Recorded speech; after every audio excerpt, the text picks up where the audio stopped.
that before lecture chant. It's never met with even in 100,000 million kalpas. This moment will never happen again. Never in 100,000 million kalpas. Oh, no, so Muhammad. I've always loved that it says, I vow to taste the truth. You know, it's like to taste life. It's visceral, it's body, it's not head. Or fragrance. Sometimes it's fragrance. The Dharma, the language has that kind of ephemeral quality to it. Announcements. Our next all-day sitting is not this Sunday, but the following Sunday, the 22nd. Always good to sit and to taste the truth of the Tathagata's words in your own very body together. This Wednesday is the this Sunday is the next Barrio walk.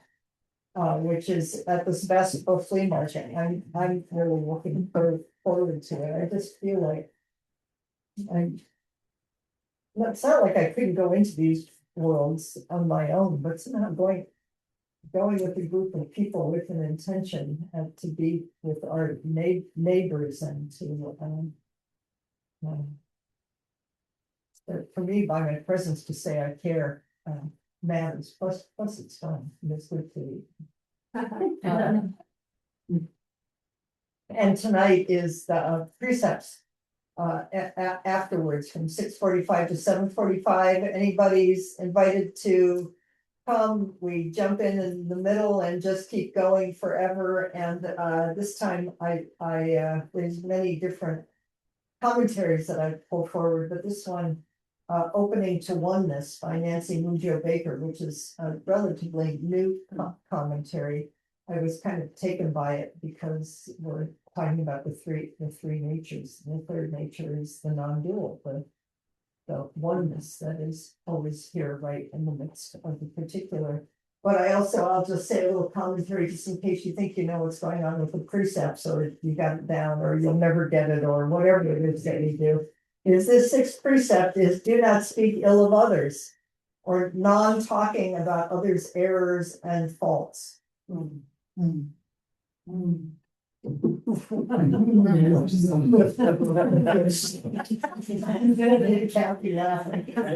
doing it all the time. I mean, it's like we have a dualistic brain, we're always doing it. But on the other hand, and it really seems to me in these times, it's like there's stuff going on that's really not okay. So how do we do that from a loving heart? That's not, how do we the follow-up of it is, because it's turned, is to speak out of loving kindness. And how do we say it's really not okay? Ouch. So it seems, I'm curious. Are you curious? Yeah. It's an ongoing call on about that. Life makes these things very relevant and ongoing. So, and on we go into Inside of Vasubandhu's Yogacara. I'm loving that different people are managing anger related to what's going on. Well, we might talk about some of that in our question at the end, because that's why I wanted to do this, is to really get inside of these teachings that are very kind of practical, and we'll carry on for a couple more weeks, and then some Sangha members are going to do some commentary and bring forward how it's turning in them, because I know different people. It's great. I love it. It's turning me. So we'll get to hear from some of the others. So we are just a little review. The 30 verses of consciousness only. We've been doing the first 15 rooted in early Buddhism, which really focuses on the afflictive emotions. Anger being one of them, which is not to say anger doesn't arise. It's how we meet it, how we practice with it, and fear and anxiety. And I mean, we're human beings. Let's not skip. Go ahead, try to skip it. How's it going for you? And the second half, which we're now headed into, is because Vasubandhu wanted to make the bridge between early Buddhism and Mahayana Buddhism, becomes more the three natures.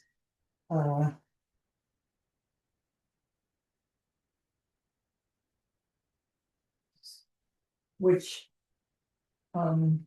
is the relative and the absolute.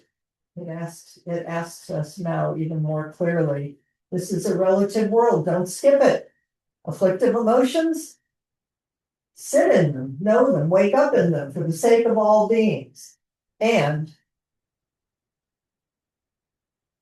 not always so.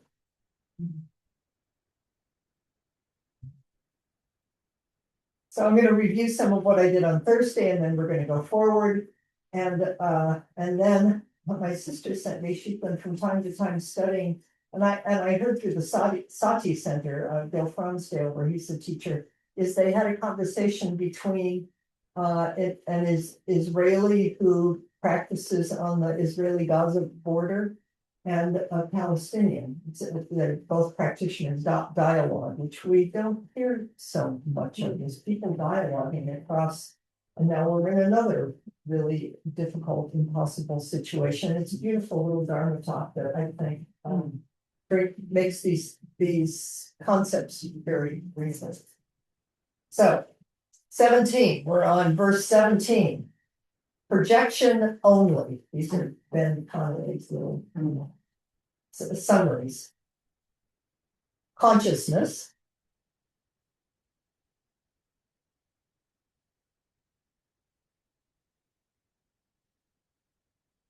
Can we feel it? Can we taste it? Can we sense it? Awake, alive. In a human being, the way Yogacara explains it is that the activity of the storehouse is always producing conceptualizations. Consciousness, by its very nature, the storehouse of it will always just be bubbling. And because it bubbles up as concepts, we will always, to be a concept, it has to be something known, right? It has to be something set up against something else. And what a surprise that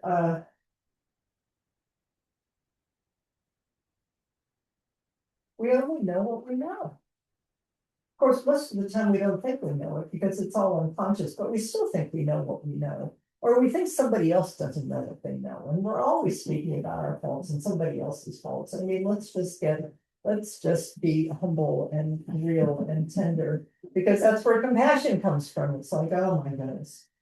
So all we really know is that we are seeing projection. I'm creating my universe all the time. Bug is knowing this, but bug doesn't have agency the way a human being does, as far as we know, but then who knows? But people in Iran have a very different perspective than we do, and probably 100 million people or that within Iran is lots of different perspectives, just as there are in this country. And then we're just projecting it, as Suzuki Roshi says, on a white screen, and then we're just believing it all, and then we go to war. And I end up convince you of it. So the process of consciousness this is a review. We've been doing this these past weeks. It's all seeds, and all of our karmic seeds, not good, bad, or otherwise, are particular. It's particular to our family, our culture, our era, are the 100 million causes of conditions that are happening each moment. So there is an unconscious, largely stream of conditioning creating our experience this moment. Each moment, new karma is created and exhausted. But I mostly am pretty sure that I'm me with some continuity of experience. Not always so. The beautiful thing about these teachings is that they just give us the possibility of questioning. What is it? It just opens up the space just a little bit, sometimes a lot. Or at least might just stop us, not always so. Okay, that's 18. 19, the ripening of karma. The focus is not on trying to make it otherwise. Don't think you can stop this. There are emotions, thoughts, beliefs.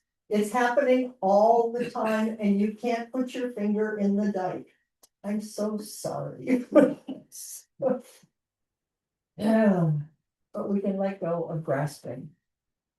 We become more tenderized, more curious. And we can direct our consciousness as we become more and more aware towards beneficial intention. Like, I don't need to keep watering that seed, the same old blame or the same old reactivity. I know you. I can water the seed of, I don't know, or not always so, or what is it? Or compassion. And then see what's the appropriate response, with no idea what's gonna happen next.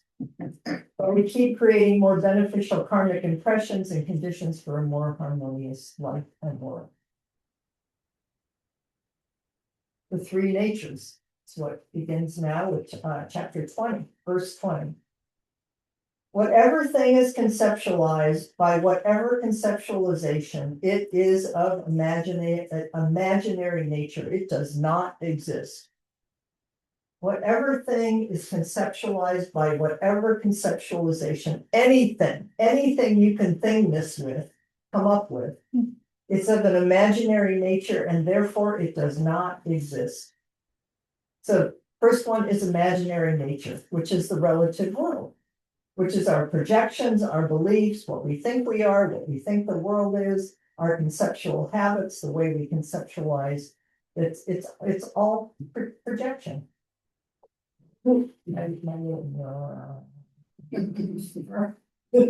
your old camera going in there through your perceptive organs? 21, dependence and realization. Second one is, so imaginary nature, which is, and I'll just note because other people have noted, that in Mahayana, the imagination then becomes something creative and fertile, the possibility of something different. But you kind of have to, I remember when I was a therapist, the difference between, what's the difference between fantasy and imagination?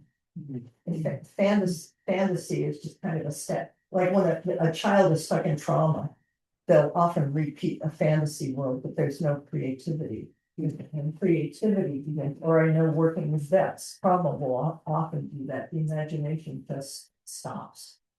Because it's too dangerous. You know it, you know what you could imagine. So that's a whole other process of how do you do trauma and meditation and practice. But we're starting with here, their language of everything. The relative world is projection. It's imaginary. It's coming out of our dualistic brain, mind, consciousness. Second one, dependence and realization. The second one is the other dependent nature. It's a conceptualization arising from conditions. So everything is always arising from everything, and it arose from everything that got you to this moment, and even in vast time and space, unimaginable vast time and space is also future, is also operating here. So we are co-creating this world of the chapel. We are making it alive and fertile in this moment. I mean, everything. The complete realized, so the other dependent nature. Manifestations are due to infinite causes and conditions. Vasubandhu reminds us to even see this, Thich Nhat Hanh so much teaches about inter-bee and the flower and the compost, and it's very wonderful. But then if you start believing that, that's not it either. It's just language. It's always the finger pointing at the moon. This moment is always made up of non-moment elements. The human mind can only perceive this moment, but this moment is separate. This moment, as separate from any other moment, is also a concept. So both the imaginary realm and the other dependent realms are still made up of everything. Okay. But to have a moment of deep realization when you sit zazen, there's suddenly the bird call happening is part of consciousness, and I know it's part of me for that moment, and it's not separate from me. Is it changes everything. But then the minute I say, oh, that bird just taught me that, I made me get this, right? Following. Okay. 22, verse 22. The harmony of difference and sameness. Sound like the Sunday-time? The harmony of difference and equality. I really want to do the Sunday-time. I mean, all these things just flow in and out of everything else. Thus, it is neither same nor different from the other dependent. Like impermanence, etc., when one isn't seen, the other also is not seen. So number 3 is the complete realized nature of everything that's beyond dualistic views. It's not a thing, it's empty, it's the Heart Sutra, it excludes nothing, it includes everything, it's vast, it's inconceivable, whatever appears isn't what it appears to be, and it's what things actually are. And it's where there is no thing and no delusion, because we're liberated from the samsaric world of duality and suffering, which I think the teachings make you think, and maybe it's true. You guys say, okay, maybe it's true that enlightenment may be a permanent state for some people, but I certainly not my experience. But there are moments where you can experience liberation and freedom. And it does change the way you come back. That's why long sitting. That's why coming to Sangha is those it's cellular. Transformation is cellular, and I think something does happen. Right. So it's to put it in the context of early Buddhism, Buddha said the same thing. This isn't like Yogacara and Vasubandhu and just Mahayana. And the Buddha taught that wrong views, erroneous views, are dependent on duality, upon the idea that things exist and the idea that things don't exist, because the 3 marks is impermanence. Everything is impermanent. Oh, it's not. I mean, it sounds good, doesn't it? But I'm depending on everything being permanent, more or less, even as I know impermanence is what makes things beyond. Second mark is suffering. When you see things as being permanent, it leads to suffering. Seeing through duality and believing it. You're just going to suffer, but that's what we human beings do. So it doesn't mean there's anything wrong with you. It's your particular problem. We just wake up in the middle of it. And the third one is the more that we know it and that there is no permanent and abiding self, the more there's liberation and suffering, which is more spaciousness. There's more room for compassion and kindness and an appropriate response. Just being present to suffering as it arises with an open heart and without trying to escape. 23. Know own nature. With the threefold nature is a threefold absence of self-nature. So it has been taught that all things have no self. All things have no self. Not only self.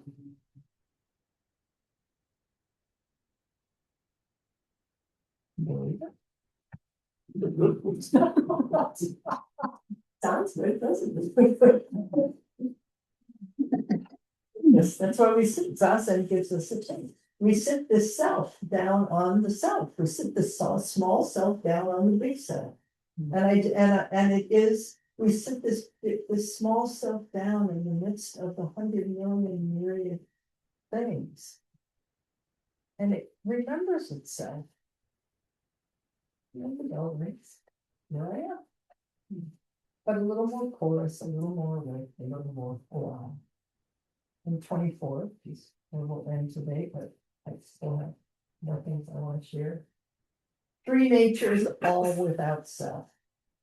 The imaginary is without self by definition. The relative.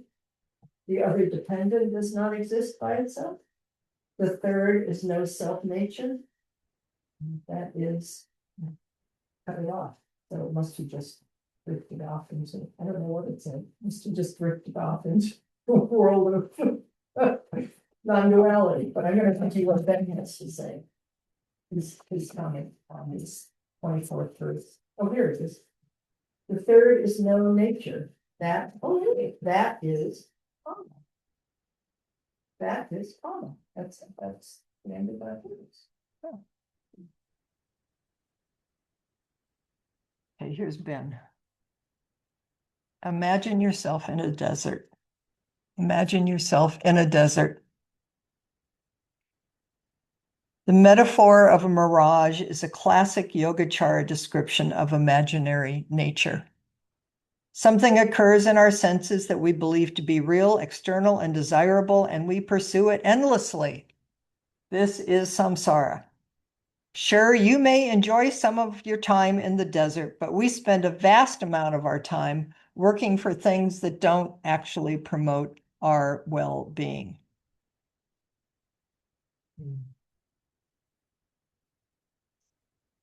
Infinite conditions come together to create the appearance of the mirage. This is the other dependent nature. The heat, the sun, the horizon, eyes, thirst, desire, molecules of oxygen, and so on. The conditions of an unknowably vast past, the countless components of this momentary experience, and the way our mind conceptualizes, conditioned by family, our actions, evolution, and culture, all participate in this web of dependencies that create the image that appears to be water where there is none. This is the mirage's other dependent nature. And the third, when we see the other dependent nature, we see that conditions have come together to create the appearance of a thing, and we see the complete realized nature. We know that the shimmering dark image on the horizon is a mirage, and we are aware that it is the result of infinite conditions working together. If we think about the other dependent nature of things, we might say, my thirst, the way my eyes function, the heat, the sand, the atmospheric conditions are all arising in a way that makes me think that image over there will make everything okay if I can just get to it. We know that the water is not itself, but an image created by dependence. When we see in this way, we can be aware that others will be desiring and striving to get to the water, and our heart will be touched to know. My first thought was, then we're going to go fight them for it. No, but he's much kinder. He said, our heart will be touched to know that vast numbers of people are worrying, working, and struggling to get to the imagined relief of the shimmering oasis. Instead of being caught by desire, we can be aware of it and see that it arises dependent on everything else. We can turn our attention from pursuing the object of desire, the imaginary water or the magical wealth, and turn it toward the central work of Buddhism, the alleviation of suffering. It's nice and simple, clear. He does a good job.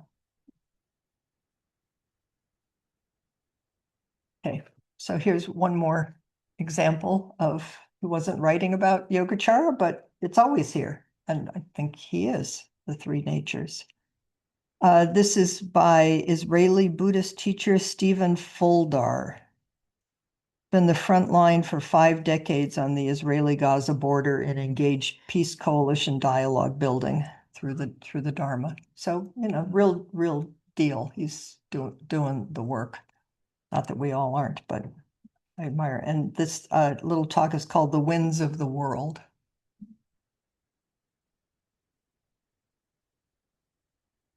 Oh, actually, it's called Finding Stillness Within the Storm.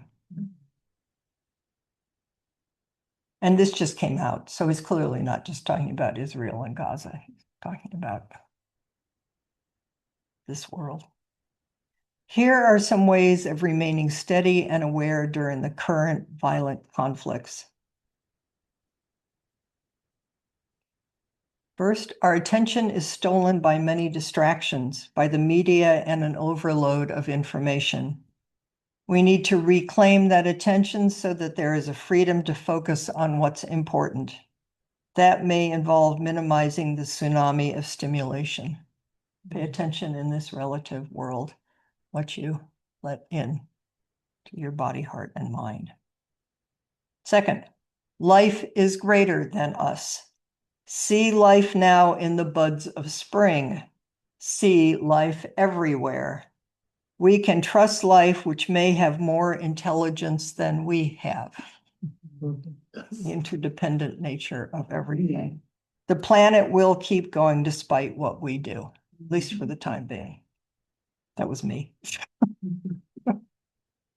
Maybe reading the cynics in the room that are in me too. 3, keep dropping into the shoes of the other and see how they look at life. This includes people we don't like or we think are ignorant. When we do this, we gain great heart and understanding, and we become peacemakers in our community. Cry if you need to. We can feel fear, concern, and sadness. It is our humanness.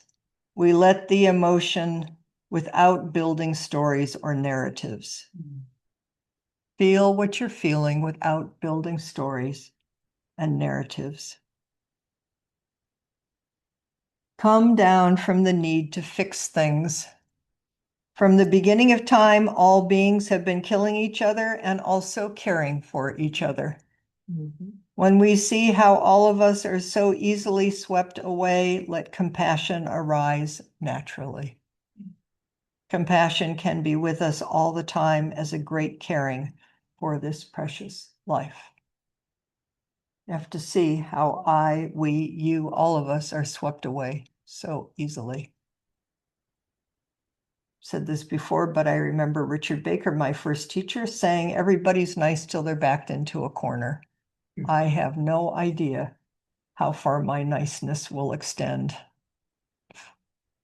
under certain causes and conditions. Be very humble.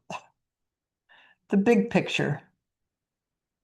A life point of view is that more than a life point of view that is more than the perspective of the small I brings us to a place of equanimity. The vastness and yet the fragility of life takes our breath away. Life comes and goes, but we don't need to lose it now, for example, from worry. We can stand steadily in the midst of it. All beings are subject to the uncontrollable pressures of existence, which in traditional Buddhist language is called the winds of the world.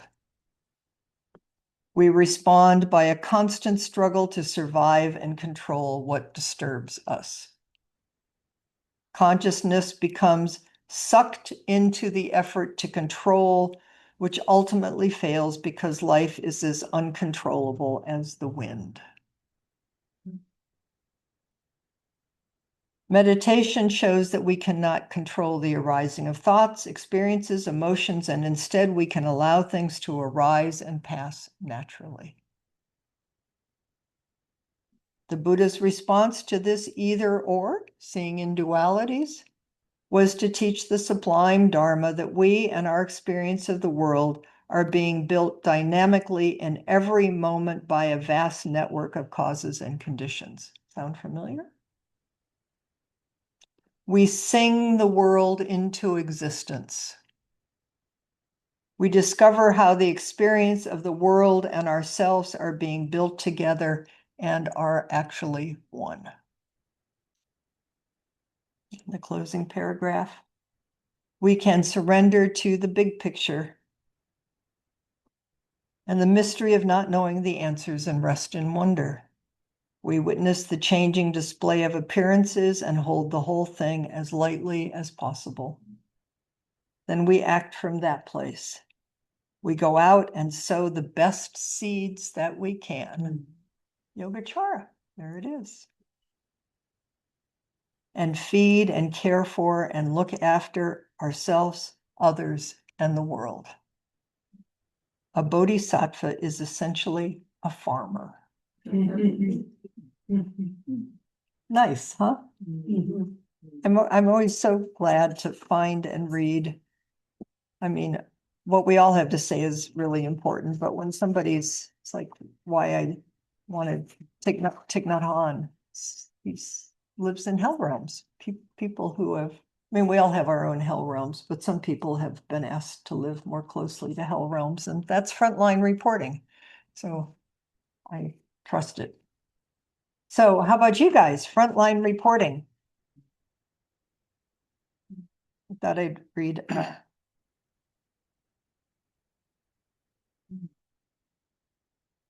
The mystery of not knowing the answers. Resting in wonder. Witnessing the changing display of appearances. Holding the whole thing as lightly as possible. Sowing the best seeds we can and feed, care for, and look after ourselves, others, and the world.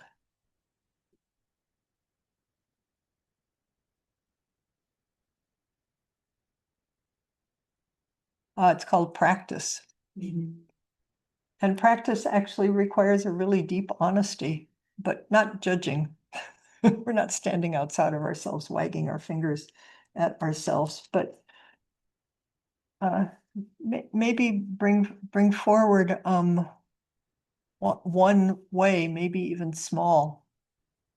Just had the feeling of what I cooked for dinner tonight and left at home on the stove for my husband. And all the causes and conditions that came together to be able to do that. I don't know what you're going to come up with, but how is the world singing you into existence, and how are you singing it into existence? And it can include hard note, so I don't want to take any of the notes out, but let's just get together and groups of 3, and each person can have maybe 2, 3 minutes just to share a little story. And then we can talk together. Okay? Let's all sing each other into existence with our stories. Go find people you don't usually talk to.